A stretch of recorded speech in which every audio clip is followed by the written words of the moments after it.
Coming up, the new American isolationism. We have been quite consciously over the past 6 years engaged in a foreign policy that explicitly calls for nation building at home. Wall Street Journal columnist Bret Stephens discusses the background and consequences of an America in retreat. It's just ahead on Global Ethics Forum. Our guest today is the Pulitzer Prize-winning Wall Street Journal columnist Bret Stephens. He is here to discuss the ideas put forth in his long-awaited book entitled America in Retreat. I want to maybe explain my book by simply taking you through the title. The book is called America in Retreat. And this was not meant to be simply polemical. And we have been quite consciously over the past 6 years engaged in a foreign policy that explicitly calls for nation building at home. It's a very conscious effort to move away from the model of American foreign policy that I think defined the post-war era from 1947 and the adoption of the Truman Doctrine in March of 1947, all the way up through the financial crisis of 2008, 2009. And so the foreign policy that we have here has done something rather radically different from past foreign policies, which is it's sort of put to the American people that our foreign commitments, that what we invest in foreign policy, whether it's military investments or diplomatic investments, is basically an either-or proposition with our domestic policy. And that's rather radical. I mean, a guy like Eisenhower was a Cold Warrior, but he also built the highway system. Lyndon Johnson fought the Vietnam War, not wisely, but he fought the Vietnam War, but he also made the Great Society. All presidents have sort of understood, right up until this president, that we can do both. We can mend the frayed edges of society, but we also want to advance America's interests overseas, and we understand that we are the ultimate guarantor of a relatively decent, stable, liberal world order governed by a sense of rules, a sense of expectations, and the knowledge both among our friends and our adversaries that we have the will and the wherewithal to police, to ensure our interests and ensure our allies' interests, and to deter aggression, at least when the aggression is flagrant and requires a response.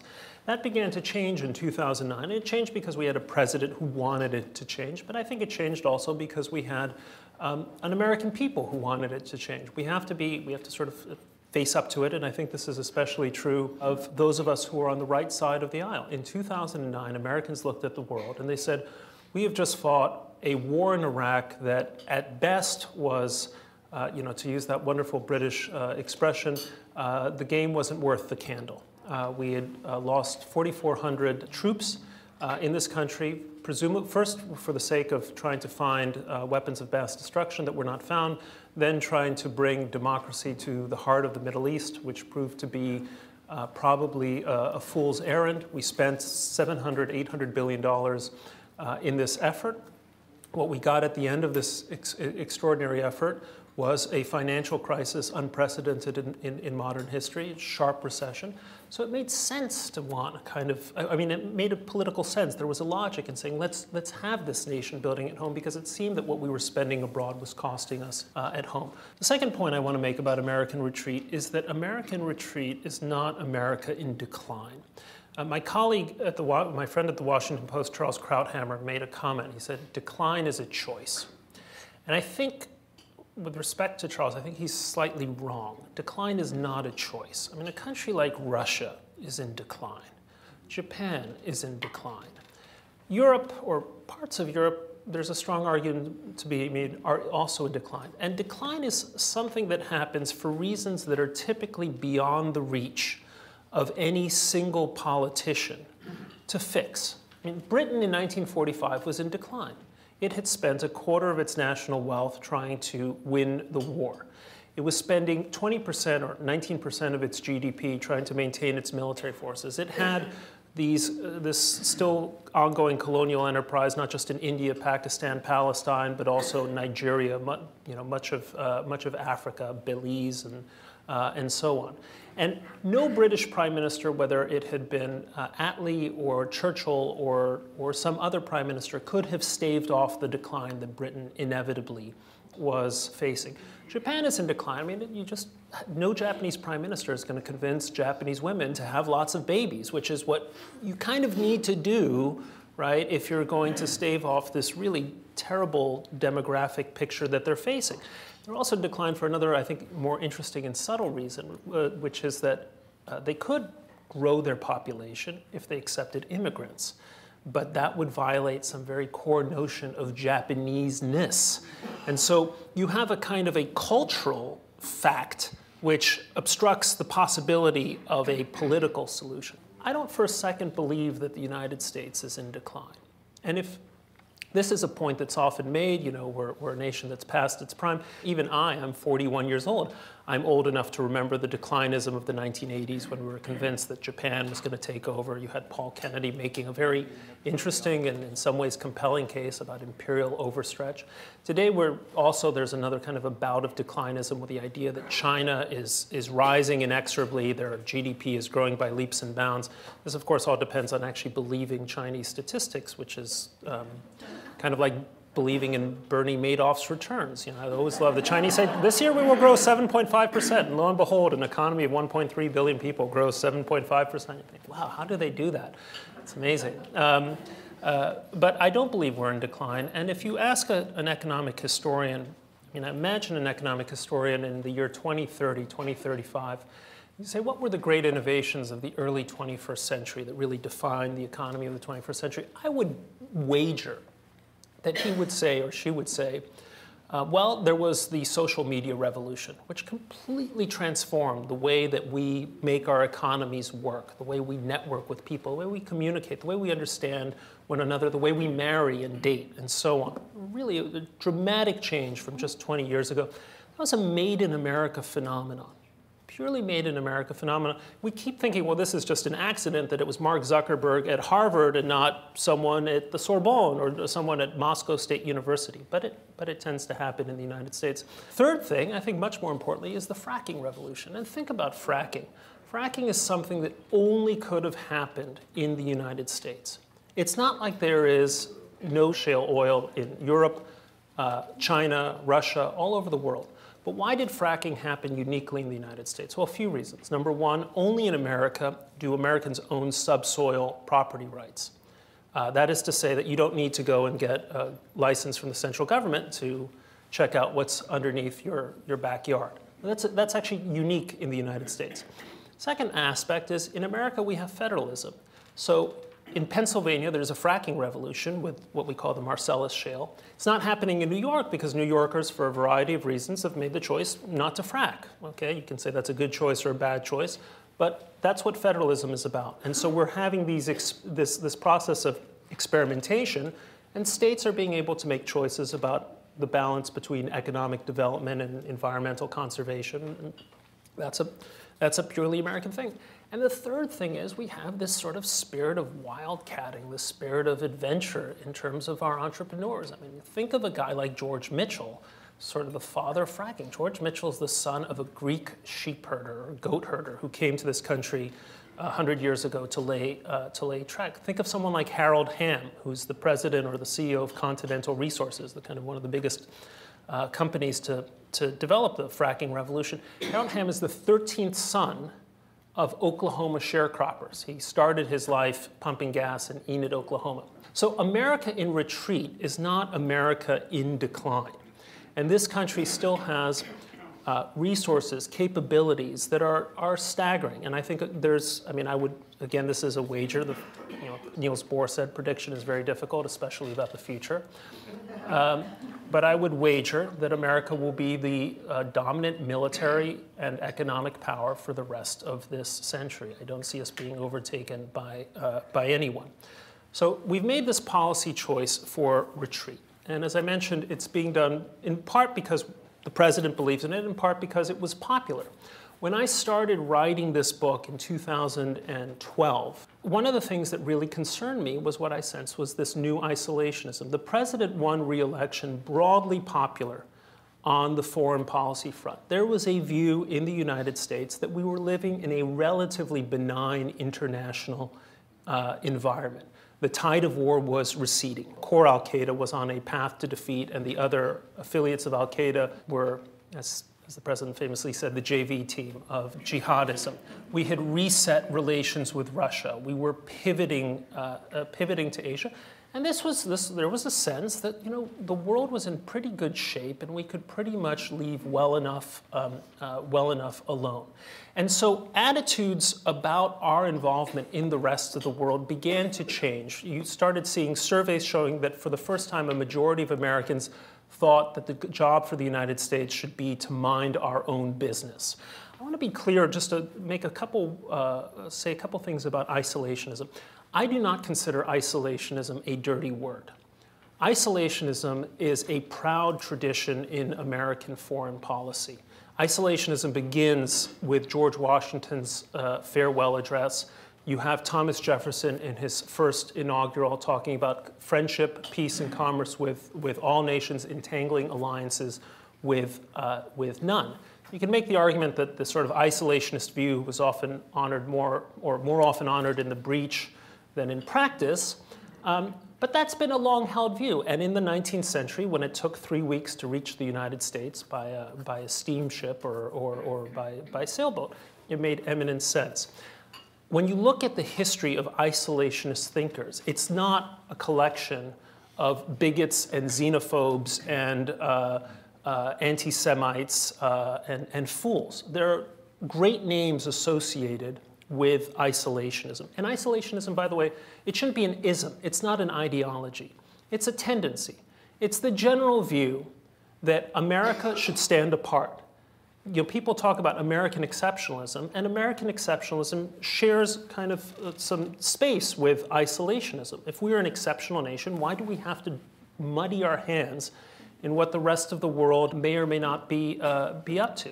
There were two great foreign policy decisions in the 20th century. One happened in 1919, 1920, and one happened in 1947. In 1947, we decided to become muscularly engaged with the world through the Truman Doctrine, and then through our alliances in NATO and so forth and so on.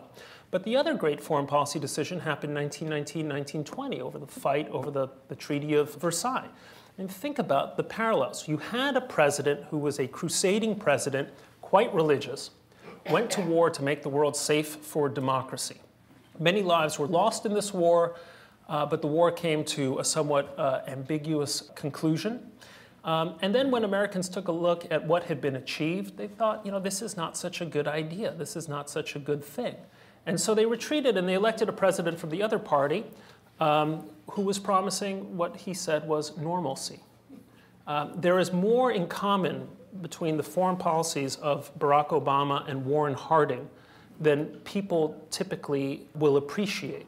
And think, what was Warren Harding's great foreign policy achievement? It was the Washington Naval Conference, the Washington Naval Treaty. He also was a great believer in sort of the disarmament agenda of his day, as President Obama is now. So there was a great deal, there are parallels between the foreign policy we are conducting now and the foreign policy that we were conducting in the 1920s and 1930s. Again, it was about looking inward. It was about taking care of our problems at home. It was about saying nothing we do in the world is going to make the world a better place. People should look after themselves. Our intervention is bound to backfire. And so this brings me to the third part of the title, which is the coming global disorder. Again, when I started writing this book, I looked around the world. I mean, I think most Americans, as I said, looked around the world. They saw a pretty benign picture. What would I observe? I would observe that Europe was stumbling from one recession to the next, with no end in sight to its deep structural problems, not just of the Eurozone, but of the EU as a political institution.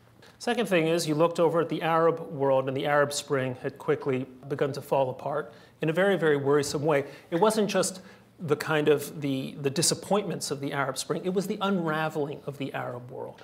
When you think about it, in just the 4 years since the Arab Spring began, 4 states have unraveled. Yemen effectively doesn't exist. Syria effectively doesn't exist. Libya effectively doesn't exist. And Iraq largely doesn't exist, at least as we have known them as sort of semi-Westphalian Westphalian states. That's a rather remarkable thing. What's coming into, what's taking its place? That's very hard to see, very hard to forecast. But a system was being unraveled. You looked at Russia, and already by 2012, it was clear that what Putin wanted to do was reconstitute, if not a Soviet empire, as sort of a Tsarist empire. He wanted, in some fundamental way, to overthrow the results of 1989, and he was working very steadily to do that. You already had the invasion of Georgia, cyber war on Estonia. And so it isn't actually surprising that he's now taken these next steps. And then in East Asia, really very worrying questions about the East Asian order as we've known it since 1945, a retreat of American power, military power, the absence of any real pivot. It is not an accident that when you retreat from the powers and responsibilities that you previously had, you create vacuums. And power, this is a cliche, abhors a vacuum. So I don't think it is an accident that our adversaries, seeing what is happening in Syria, elsewhere in the world, seeing what is happening to American red lines, say, you know what, it's open season. I said there's an analogy between what's happening today and what's happening in the 1930s. What happened in the 1930s is that it suddenly dawned. Actually, this goes back to the Rapallo conference of the 1920s. It suddenly dawned on the Germans. It suddenly dawned on the Italians. It suddenly dawned on the Japanese that the victors of the First World War had neither the will nor the wherewithal to enforce the peace they had imposed on the vanquished. And so suddenly these countries realize they're knocking on an open door. They can walk right through. 1930, Japan signs the Kellogg-Briand Pact, outlawing war forever as an instrument of national power. In 1931, Japan invades Manchuria. The League of Nations sent a commission of inquiry, which took a year to conclude somewhat ambiguously that Japan had, in fact, invaded Manchuria. 1935, Mussolini invades Abyssinia. The reaction of the Roosevelt administration, which was still in its early isolationist mode, was to impose an arms embargo on both sides of the conflict, Italy and the poor Abyssinians, Ethiopians. One of the most feckless gestures in American foreign policy history.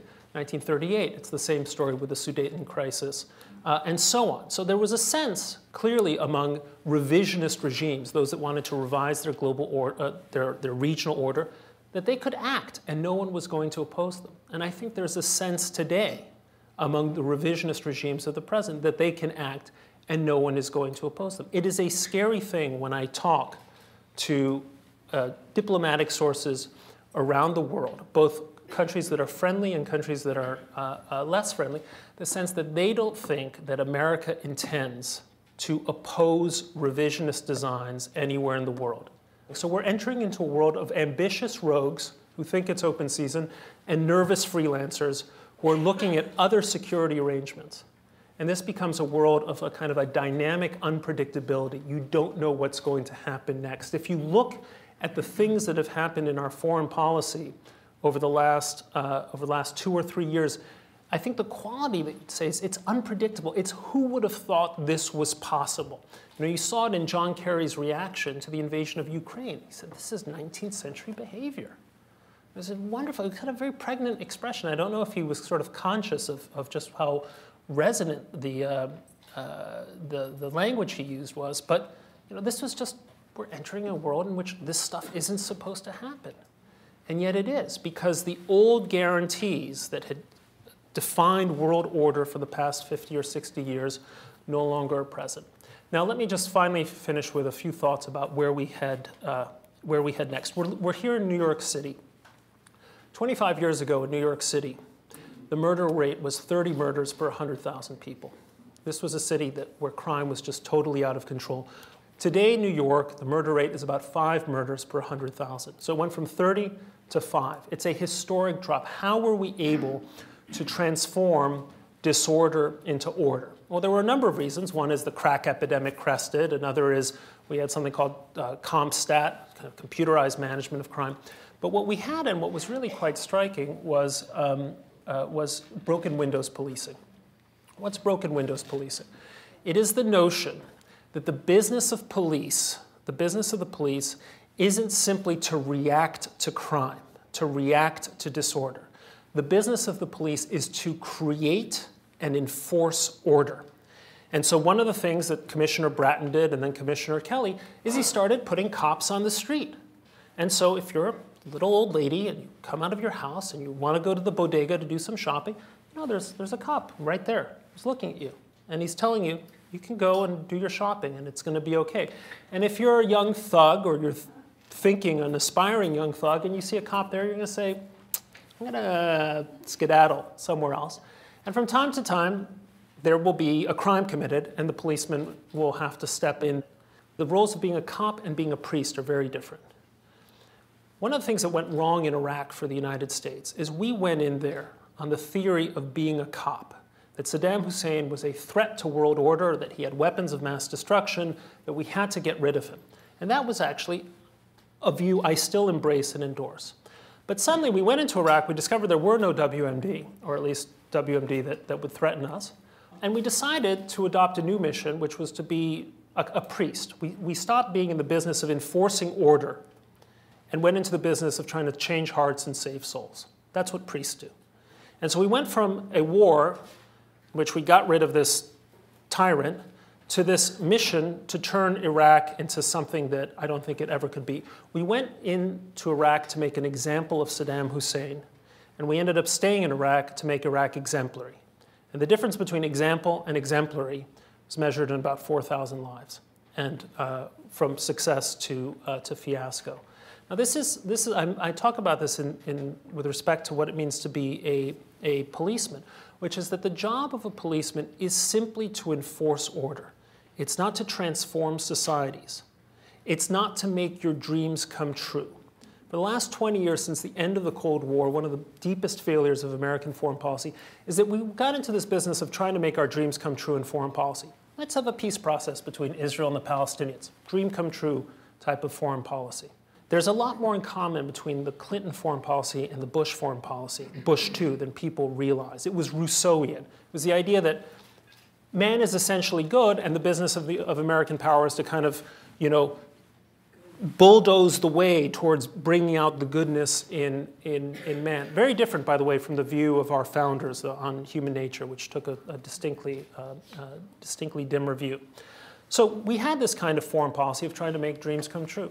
The foreign policy that we really need to have is about how to keep our nightmares at bay. How to think about what are the things we must not allow to happen. All right, I don't know, Iran with nuclear weapons, a war between China and the Japanese, or between one of our treaty allies in East Asia. And let's focus on that. Let's be a policeman. Let's think about the things we need to do to enforce order. Let's not try to be in the business of changing hearts and minds. Let's simply be in the business of trying to maintain certain rules of the road, certain expectations about behavior. That's what policemen do. And that's actually a worthy role for the United States. I would conclude with just this thought. People say, oh, we don't want to be the world's cop. There are great costs to being the world's cop. I didn't grow up wanting to be a cop. But none of you would want to live in a neighborhood or a world where there is no cop. What are the alternatives? Is collective security the alternative? It would be nice if collective security were the alternative, but everywhere it's been tried, it generally tends to fail or not work as we would like. Would we like a balance of power? Well, a balance of power with whom? And are we really ready to say to the Chinese, East Asia is your zone? Or to the former Soviet states, Russia will be your master?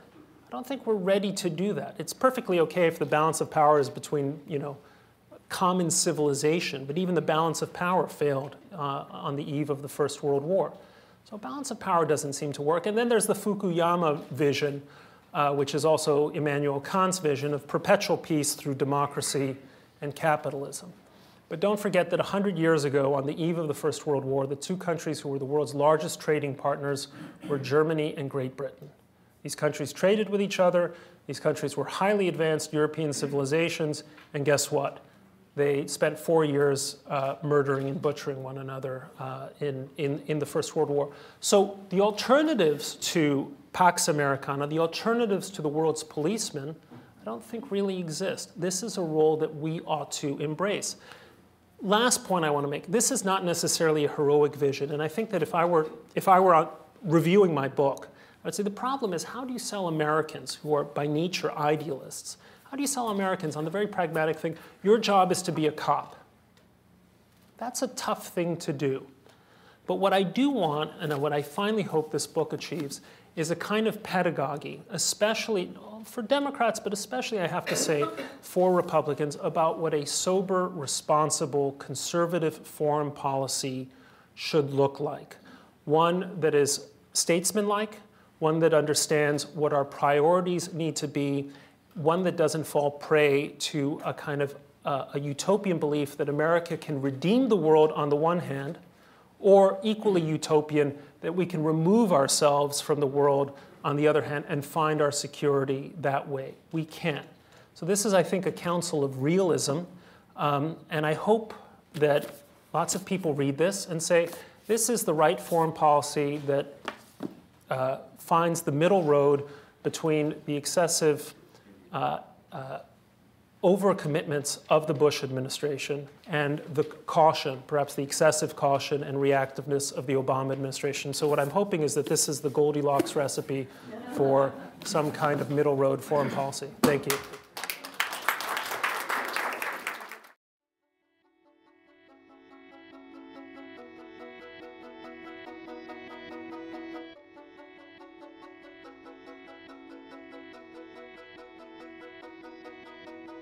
For more on this program and other Carnegie Ethics Studio productions, visit carnegiecouncil.org. There you can find video highlights, transcripts, audio recordings, and other multimedia resources on global ethics. This program is made possible by the Carnegie Ethics Studio and viewers like you.